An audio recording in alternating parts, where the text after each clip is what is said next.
कथा को आखिर तक पहुंचा ही देनी है। आदिशक्ति मां काली की जितना कृपा होगी कथा उतनी होगी। अनिरुद्ध प्रद्युम्न के पुत्र हुए, यानी भगवान के पोता। और अनिरुद्ध के 2 विवाह हुए। भगवान के पोता अनिरुद्ध के 2 विवाह, और दोनों में परीक्षित भयंकर युद्ध, बिना लड़ाई का एक भी विवाह है। जब भगवान के विवाह में लड़ाई है तो भगवान के बेटा बेटी के विवाह में लड़ाई क्यों नहीं होगी? भगवान का कोई एक विवाह बढ़िया से हुआ? एक भी विवाह भगवान का बढ़िया से नहीं हुआ। सब लड़ाई झगड़ा इधर उधर करते हुए भगवान का विवाह हो गया। अनिरुद्ध का बारात लेके भगवान गए कहां? रुक्मी के यहां। वही रुक्मिणी का भाई, उसकी नातनी से अनिरुद्ध का रिश्ता तय हुआ। बारात लेके गए भगवान, सज धज के गए। भगवान तो मंडप में चले गए शादी कराने के लिए, लेकिन रुक्मी जो था ये बलराम जी को दरवाजे पर बिठा लिया। अरे बैठिए, कुछ हम लोग पासा खेल लें। और रुक्मी के ठाकुर सुहाती करने वाले 10-20 लड़के थे, साथी थे, सारे घेर करके बैठ गए। बलराम जी पासा हर बार जीत रहे हैं और रुक्मी हर बार छल कर रहा है कि नाना तुम पासा हार रहे हो। तब तक आकाशवाणी हो गई, अरे बलराम जी रुक्मी आपको धोखा दे रहा है, पासा में आप जीत रहे हो। बलराम जी ने बोला क्यों रे रुक्मी, तू धोखा करके पासा में जीत रहा है? रुक्मी थोड़ा बलराम को चिढ़ा दिया, जंगली बनेचर वाले, पासा खेलना राजा महाराजा का काम है, तू क्या खेलने जानेगा? बलराम को आ गई गुस्सा, एक मुसल रख दी रुक्मी पर। रुक्मी का उसी समय गोविंदाय नमो नमः हो गया। सारे जो ठाकुर सुहाती करने वाले थे रुक्मी के एक आध चाटा मारा, सारे भाग गए। किसी का पैर टूटा, किसी का सर फटा। अब तो ये खबर भगवान तक मंडप में पहुंच गई कि आपका बड़ा भाई रुक्मी को मार दिया। अब भगवान सोच में पड़ गए कि बोले तो किसके तरफ बोले। यदि रुक्मी के तरफ बोलेंगे तो बलराम कहेंगे कि ससुराल का पक्ष ले रहा है, अपनी पत्नी का पक्ष ले रहा है। और यदि भाई के तरफ बोलेंगे तो पत्नी हमारी रुक्मिणी कहेगी कि अपने भाई का ही पक्ष ले रहे हैं। सारे मीडिया वाले भगवान के पास पहुंच गए, दैनिक जागरण, हिंदुस्तान, प्रभात खबर। बोले कि बोलिए सरकार, इस पर आपको क्या बोलना है? रुक्मी के मौत पर आपका क्या स्टेटमेंट है? भगवान ने मौन साध लिया, किसी के तरफ कुछ बोला ही नहीं, चुप हो गए। जहां पर बोलने से बात बिगड़ जाए वहां मौन रहने में ही भलाई है। इस तरह से एक विवाह अनिरुद्ध का ऐसे हुआ, और दूसरे विवाह में इतना भयंकर युद्ध हुआ कि भोले बाबा को और कृष्ण भगवान को लड़ाई के लिए आमने सामने आना पड़ा। परीक्षित बोले कि प्रभु ऐसा हो गया?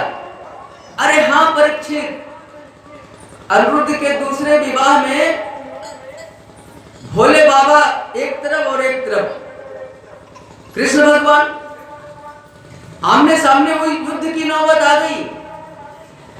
परीक्षित ने कहा कि बाबा जरा कथा सुनाओ ना। तो एक था बानासुर, प्रहलाद के पुत्र हुए विरोचन, विरोचन के पुत्र हुए बलि, बलि के पुत्र हुए बानासुर। तो बानासुर की बेटी थी उषा। रात्रि में स्वप्न देखा कि हम एक राजकुमार के साथ समागम कर रहे हैं, और स्वप्न में देखे हुए राजकुमार को ही अपना पति मान लिया। सवेरा हुआ, चिंता में पड़ गई कि वो राजकुमार मिलेगा तो कहां मिलेगा, किस देश का राजकुमार है। उसकी सखी थी, उषा की सखी चित्रलेखा, वो मंत्री की बेटी थी। और चित्रलेखा मायावी थी, माया जाल वाली, इंद्रजाल वाली जिसको आप कहिए। तो जब चित्रलेखा पहुंची उषा के पास तो उषा उदास थी। चित्रलेखा पूछी कि सखी क्या बात है, आज चेहरे का रंग क्यों उड़ा हुआ है। उषा ने सारी बातें बताई कि सखी सपने में एक पुरुष आए थे और मैंने उनको अपना पति वरण कर लिया, लेकिन पता नहीं वो कहां के राजकुमार थे, मैं जानती नहीं। चित्रलेखा बोली कि कोई बात नहीं, मैं चित्र बना रही हूं सारे राजकुमारों की, इसमें तुम पता करो, बताओ कि कौन राजकुमार थे जो सपने में आए थे। चित्रलेखा चित्र बनाने लगी। चित्र बनाते बनाते जब सारे राजकुमार की चित्र बनाई तो उषा बोली यही थे जो सपने में आए थे। वो कौन थे? प्रद्युम्न के लड़के अनिरुद्ध थे। अनिरुद्ध का चित्र बनाई। चित्रलेखा बोली कि चिंता मत करो, इन्हें मैं अभी लाती हूं। रात्रि का समय था, अनिरुद्ध सोए हुए थे अपने पलंग पर। चित्रलेखा आकाश मार्ग से गई और पलंग समेत उठा करके ला करके उषा के घर में रख दी। जब अनिरुद्ध का नींद टूटा तो देख रहे करे कौन औरत है हमारे सामने, हमारा तो घर नहीं है, पलंग तो हमारा है लेकिन घर तो हमारा नहीं। उषा से पूछे तो उषा ने सारी बात बता दी। अनिरुद्ध को उषा पसंद आ गई। उषा बहुत सुंदर थी और अनिरुद्ध उसी घर में चुप्पे से रहने लगे। एक दिन बानासुर के मंत्री को हंसने की आवाज सुनाई पड़ गई उषा के घर से। पुरुष के हंसने की आवाज। दौड़े दौड़े बानासुर के पास मंत्री गया और बानासुर से कहा, महाराज कन्या कुल दूषणम, कन्या कुल को दूषित करने वाली हो गई सरकार। बानासुर बोला कैसे? तो उषा के घर में कोई पुरुष के हंसने की आवाज आ रही है। बानासुर आया और अनिरुद्ध को पकड़ा, कैद खाने में डाल दिया। नारद जी पहुंच गए कृष्ण भगवान के पास। ऋषि ने प्रणाम किया, प्रभु प्रणाम। अरे नारद खुश रहो, बहुत दिन बाद आए हो। हाँ भगवान, मौका नहीं मिल सका। नारद जी पूछे, सरकार सब कुशल तो है? भगवान बोले, हाँ नारद सब कुशल तो है, लेकिन 2-4 दिन से पता नहीं अनिरुद्ध जी कहां चले गए। महल में नहीं है, बिना बताए चले गए। नारद जी बोले, वाह सरकार, आपको पता नहीं आपका पोता कहां है? मैं बताता हूं, क्योंकि उस जमाने के संवाददाता थे हमारे नारद जी, प्रेस रिपोर्ट, लेकिन गलत न्यूज नहीं देते थे किसी को। आजकल के मीडिया वाले सारे न्यूज गलत छापते हैं, बड़ा चढ़ा के लिखते हैं। अरे आपके पोता बानासुर के जेल में बंद है। भगवान बोले कैसे? तो नारद जी ने सारी बात बता दी कि ऐसे ऐसे वहां पहुंच गए और आपका जो था बानासुर वो जेल में डाल दिया है। भगवान को आ गई गुस्सा।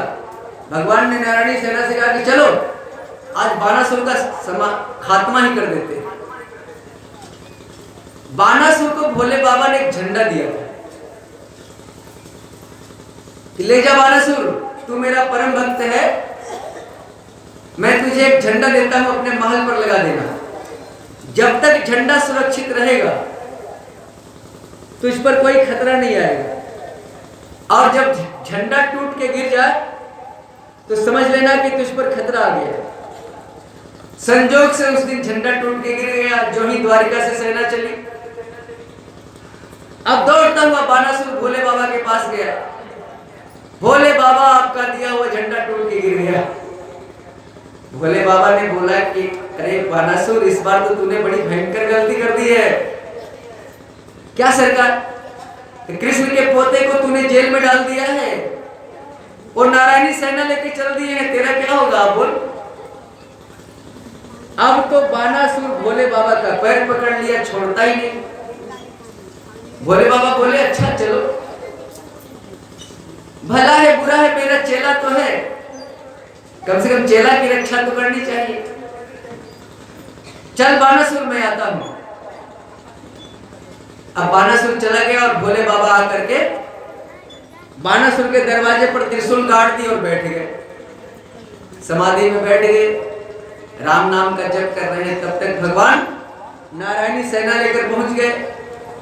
देखा कि सामने भोले बाबा दरवाजे पर, दोनों में प्रणाम पाती हुई। भोले बाबा बोले, सरकार आप कैसे यहां पहुंच गए? तो भगवान ने कहा कि भोले बाबा आप कैसे यहां पहुंच गए?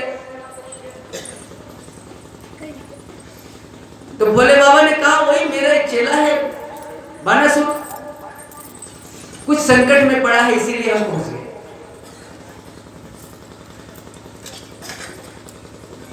और आप कैसे पहुंचे? तो भगवान बोले कि मेरे पोते को बंदी बना लिया है बानासुर, आज उसे मजा चखाने के लिए पहुंच गए, आप हटिए, हमें जाने दीजिए। भोले बाबा बोले, सरकार कैसे हट जाए? हम अपने चेला के साथ गद्दारी कैसे कर लें? तो आइए सामने युद्ध कीजिए। अब तो भोले बाबा ने त्रिशूल उठा ली और कृष्ण भगवान ने सुदर्शन चक्र उठा लिया। अब सारे देवता जुट गए, अरे ये आप क्या कर रहे हो?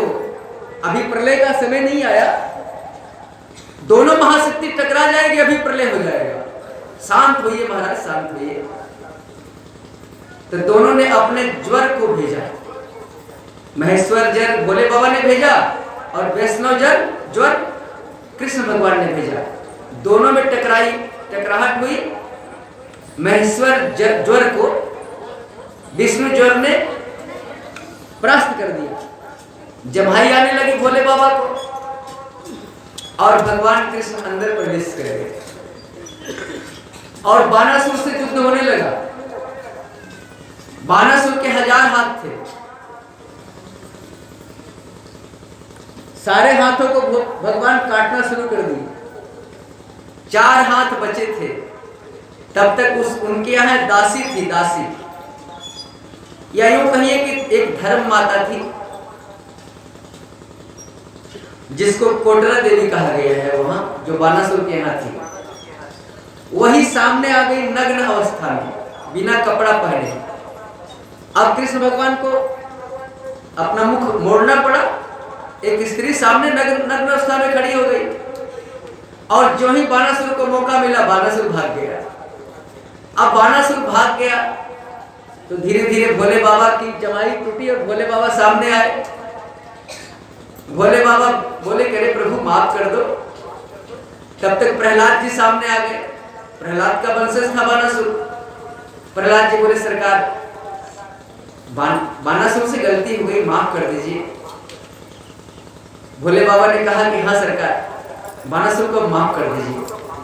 तो भोले शंकर भगवान ने कहा, कृष्ण भगवान ने कहा कि यदि मारना होता बानासुर को तो मैं कब का मार दिया होता।